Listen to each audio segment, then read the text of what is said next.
A. Apto para todo público. Puede incluir agresividad mínima y referencias a la sexualidad humana en un contexto afectivo o familiar, con fines científicos o educativos.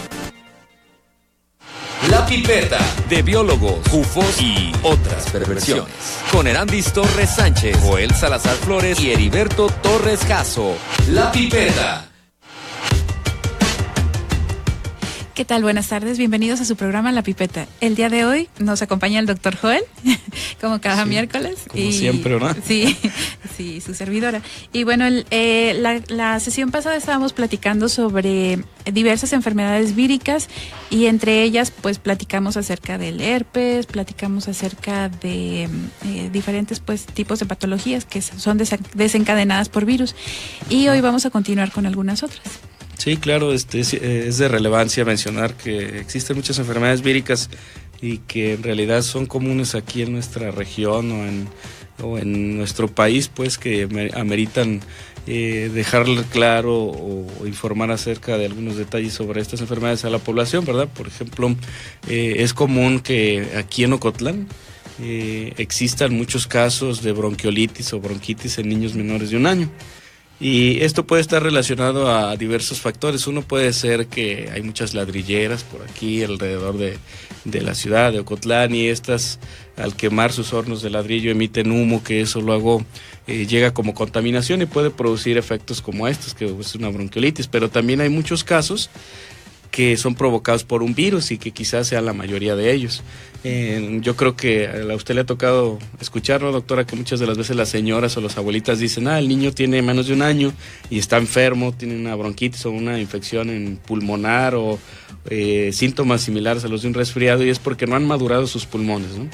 Generalmente así lo dicen, pero en realidad la causa es principalmente una infección vírica por un virus llamado el virus sincitial respiratorio, que es el que provoca principalmente estos síntomas tipo resfriado, pero es muy común que en niños menores de 1 año o incluso también en personas mayores o inmunodeprimidas. O inmunodeprimidas, exactamente, puedan provocar alguna patología como lo que es la bronquiolitis, ¿verdad? Y ese es el responsable principal de esas enfermedades, no tanto que el niño todavía no tenga madurez en sus pulmones, aunque a lo mejor pudiera existir algo relacionado a esto, pero la causa principal es una infección vírica y que estos virus pues no generan inmunidad. Entonces, si un niño tuvo una infección vírica por el virus sincitial respiratorio, ese niño puede tener luego recaídas otra vez, ¿verdad? Generalmente en invierno es cuando reaparecen los brotes, por así decirlo, de estas infecciones y entonces pueden tener recaídas, se enferman una vez y luego pueden volverse a enfermar y para esto pues no existe tal cual un tratamiento porque es una enfermedad vírica. Ya hemos mencionado desde sesiones anteriores que los fármacos que se utilizan para tratar infecciones virales no son viricidas, es decir, no destruyen o no matan completamente al virus, ¿verdad? Sí, así. Y ese es un ejemplo de una enfermedad vírica que es común en nuestra región, ya lo dije, aquí en Ocotlán, y que amerita a veces mencionarlas, ¿no? O explicar un poco acerca de ellas. La forma en la que se transmiten, pues bueno, puede ser simplemente el contacto, o está a través del aire o por objetos contaminados, ¿no? Que una persona si es una persona mayor, ¿verdad?, que está infectada por el virus sincitial respiratorio y estornuda o contamina algunos objetos, luego otra persona los toca, pues esa es una forma de contagio de este virus, ¿verdad? Okay. Y bueno, no sé si usted tenga otro ejemplo de alguna enfermedad vírica. Me imagino, si no tiene algo relacionado con esto, puedo mencionarles también el virus del H1N1, la gripe porcina, ¿no? Que pues también es muy común, ¿no? ¿Quiere que lo explique o usted tiene alguna otra relacionada? Pues en general, mi tema es hablar sobre las enfermedades causadas por virus, pero que son transmitidas por mosquitos. Entonces creo que se sale un poquito de la temática. Bueno, entonces vamos a platicar de esta que es pues la conocida influenza, ¿verdad? El subtipo H1N1. Muchas de las veces, incluso siendo profesionistas o personal que trabaja en el área de la salud, no sabemos ni siquiera por qué se le llama la influenza H1N1, ¿verdad? Ese es un virus que tiene 2 proteínas vamos a decir, en la estructura del virus, en su cuerpo, en su estructura, él tiene 2 proteínas. una que es llamada hemaglutinina y por eso se le llama virus H. Y luego, o por eso lleva en su nombre lleva la inicial H. Luego tiene un número. Ese número indica la variación de esa proteína, es decir, hay proteínas H1, H2 o H3, por ejemplo, ¿verdad? Hay una gran variabilidad de esas proteínas, o una variabilidad, mejor dicho. Entonces, por eso se le puede llamar H y luego un número, ¿verdad? Que ese indica el nombre de la hemaglutinina.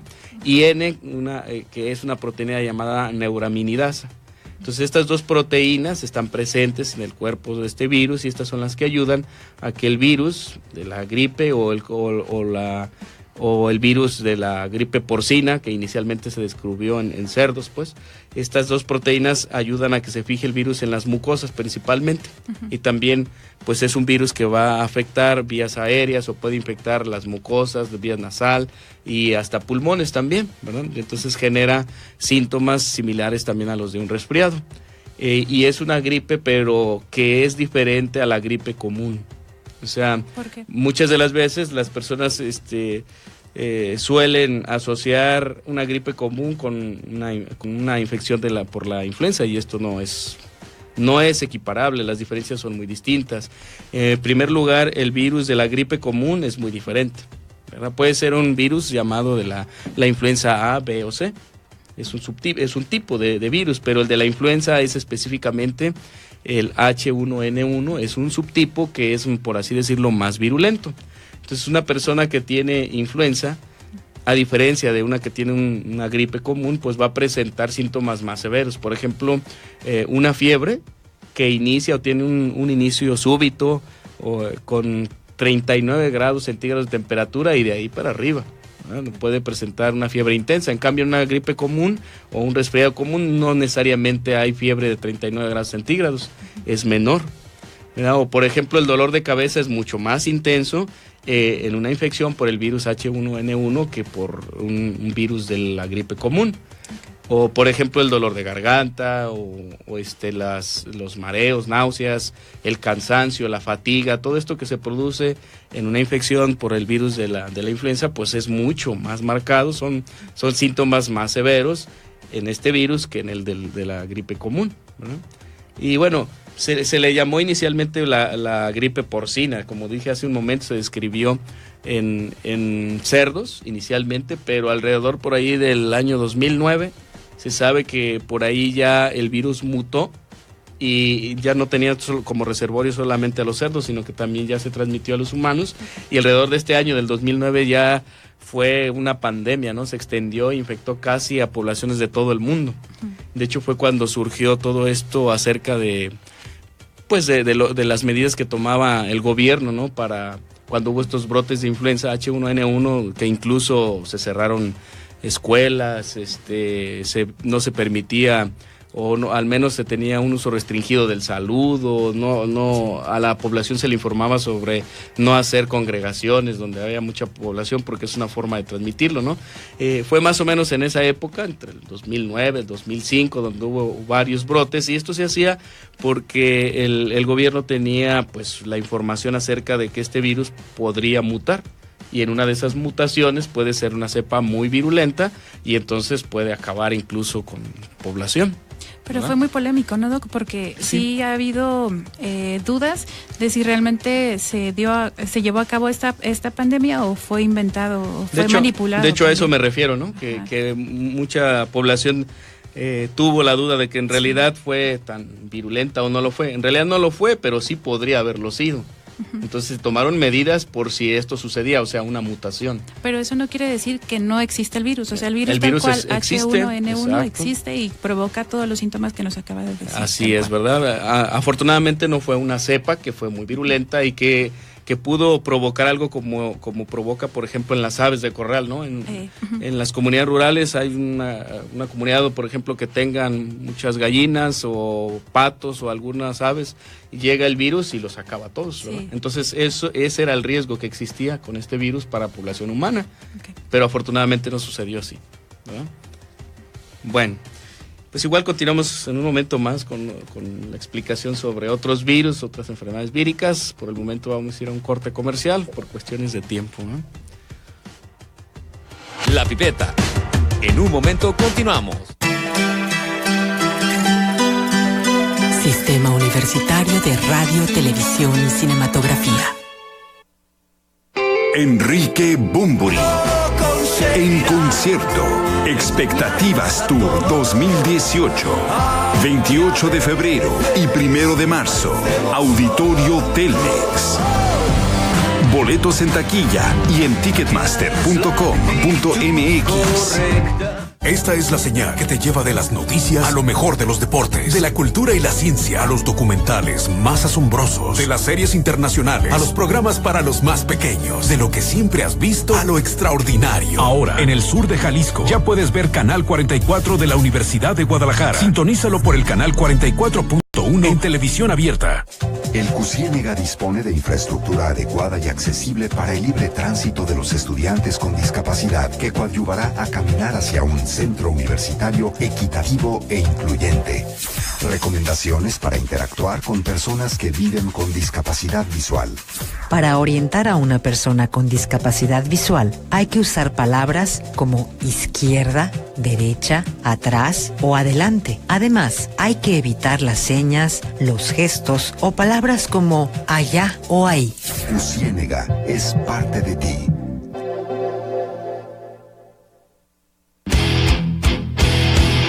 Este lunes a las 10 voy a...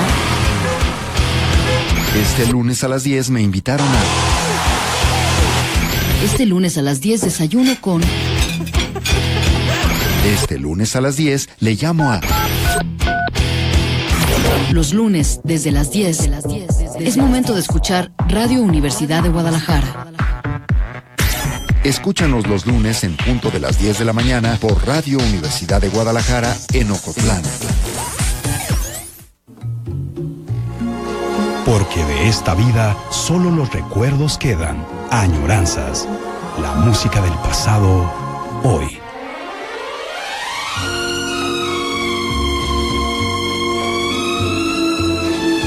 Lunes a viernes, 12 del mediodía y los domingos a las 8 de la noche. Añoranzas.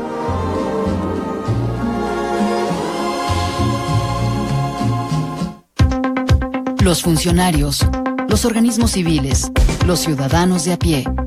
Todos hacen política y la política es Cosa Pública 2.0. Rubén Martín y Jesús Estrada ahora están en Radio Universidad de Guadalajara con el análisis crítico de la actualidad. Escucha Cosa Pública 2.0 de lunes a viernes a las 4 de la tarde o por internet en www.radio.udg.mx. Cosa Pública 2.0. Sistema Universitario de Radio, Televisión y Cinematografía. Este programa es clasificación A, apto para todo público. Puede incluir agresividad mínima y referencias a la sexualidad humana en un contexto afectivo o familiar, con fines científicos o educativos. La Pipeta. En un momento continuamos. Bueno, antes de la pausa o del corte estaba hablando el doctor Joel acerca de las enfermedades víricas. Entre ellas habló acerca del virus de la influenza, ¿verdad? El H1N1, el virus sincitial respiratorio, que también es común pues aquí en nuestra región. Y bueno, continuando con el tema, vamos a abordar aquellos virus que son transmitidos por vectores, se les conoce tal cual, como por ejemplo el mosquito. Y bueno, en la zona pues no es ajena a la zona de Ocotlán al mosquito, ya sabemos que es como el pan diario de cada día. Afortunadamente ahorita con el tiempo de frío pues está controlado, ¿no? Pero en tiempo de calor o en tiempo de lluvia es pesadísimo la población de mosquitos. Sí, es una zona oriunda para que abunden pues los mosquitos y eso... Ya lo dijo usted, son vectores para transmitir virus, ¿verdad? Sí, y bueno, en general hay una confusión entre, por ejemplo, algunas enfermedades que causan, en este caso, los virus transmitidos por vector de mosquito. Está la fiebre amarilla, está la fiebre chikungunya, está la fiebre zika y está el dengue también tan particular.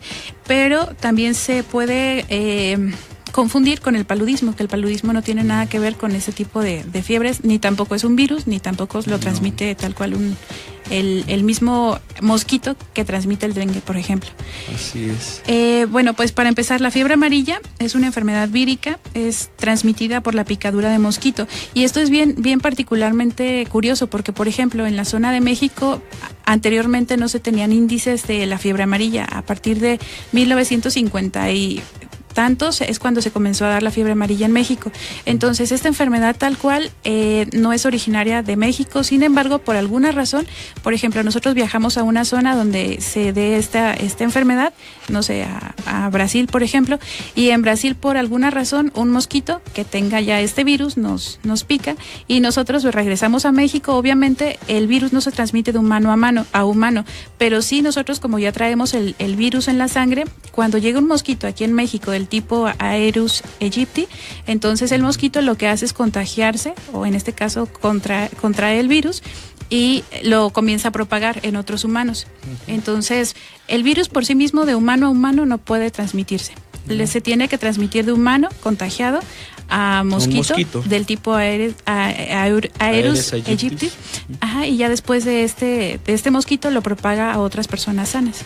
Quiere decir que si yo voy a Brasil y me pica un mosquito que está infectado y vengo a Ocotlán, seguramente los mosquitos que me piquen a mí también van a adquirir luego ese virus y lo van a propagar a la demás población, ¿verdad?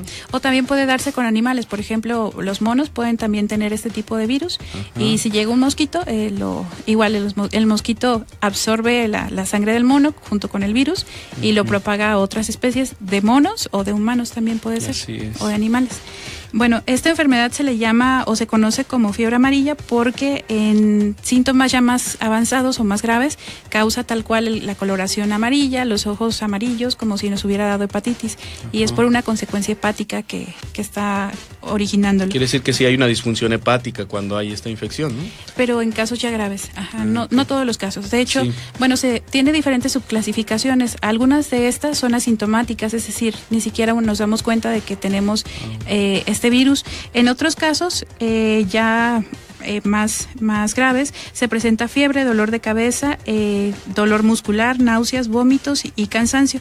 Y ya en casos más graves se presenta el color amarillento, que es la ictericia, debido a que hay problemas hepáticos. Y bueno, para recalcar, este virus es muy común en zonas tropicales. En América Central no estamos exentos. En la actualidad, afortunadamente se puede prevenir con vacunación, y solamente una dosis es suficiente para poder generar la memoria inmunológica.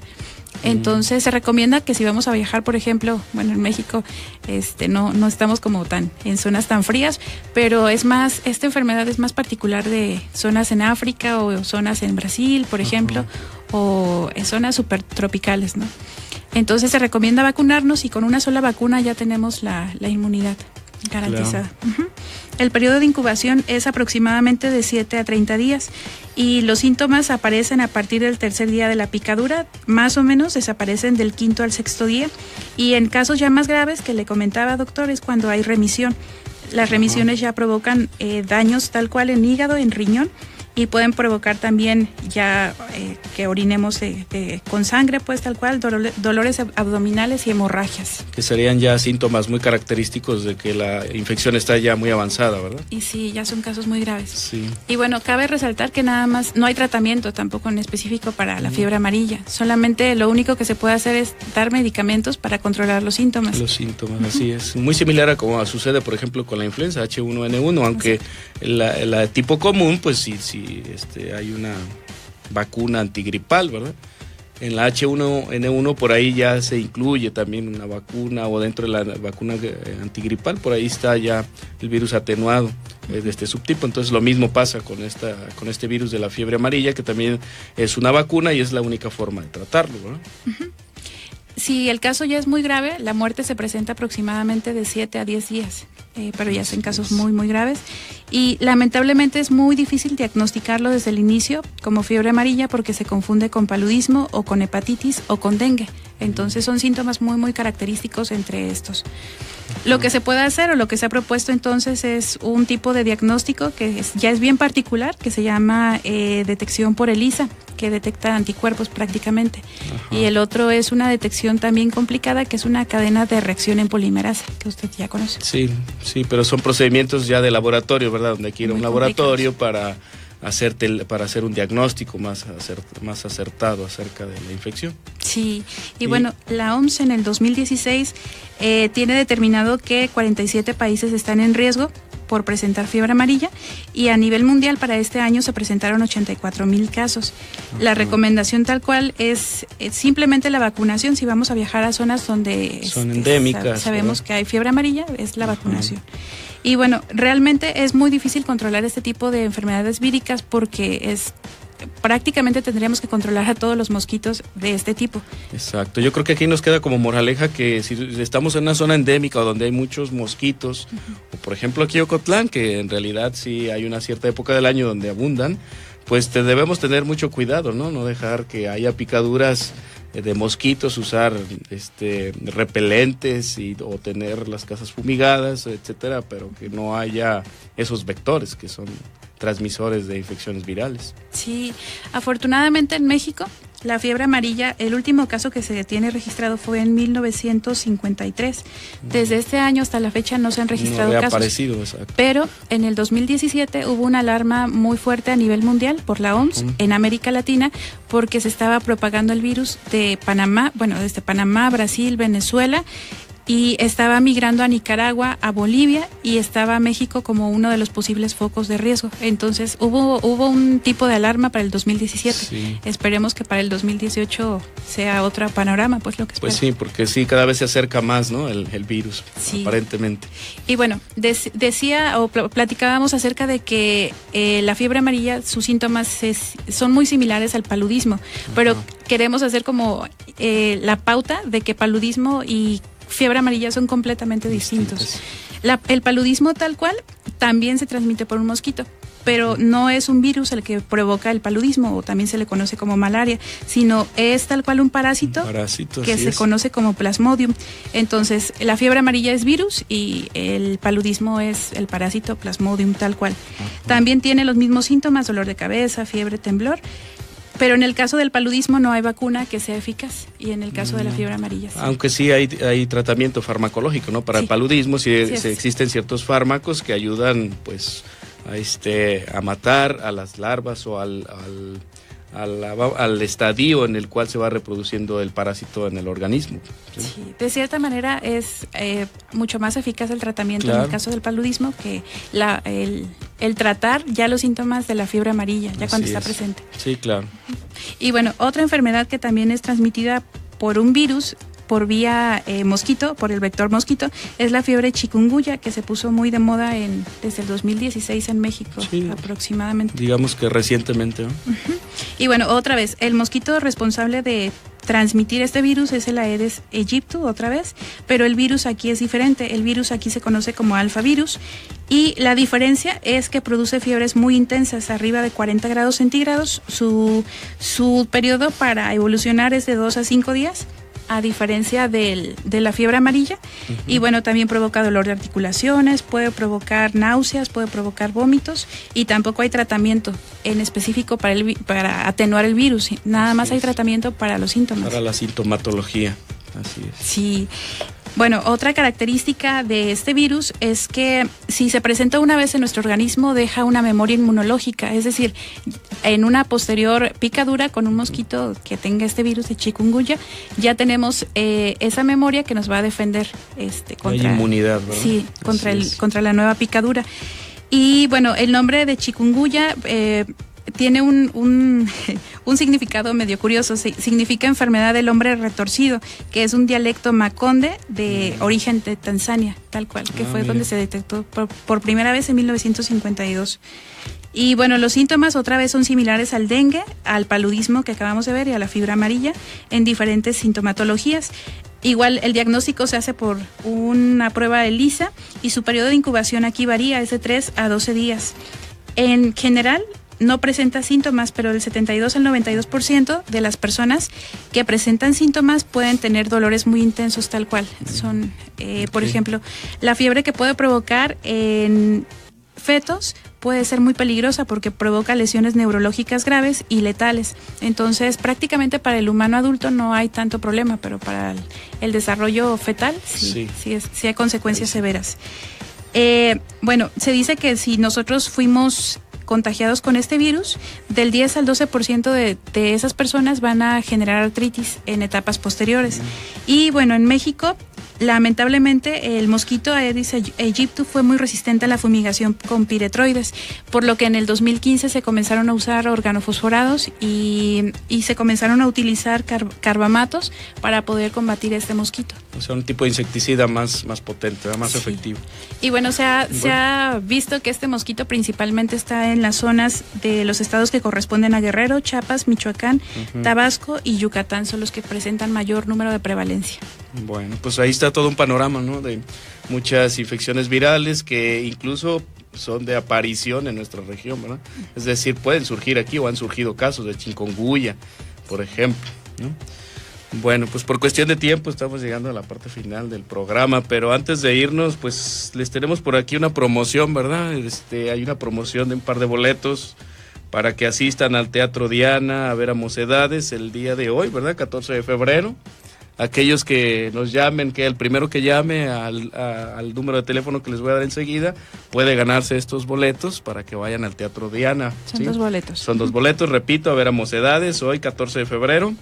Lo único que tienen que hacer es llamar al número 925-6019, voy a repetirlo, 925-6019, 925-6019, para que quede claro, y aquellos que estén interesados, pues quieran ganarse estos boletos, nos echen una llamada, ¿verdad?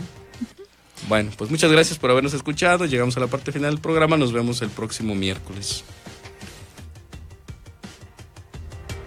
La Pipeta, de biólogos, ufos y otras perversiones. Con Erandis Torres.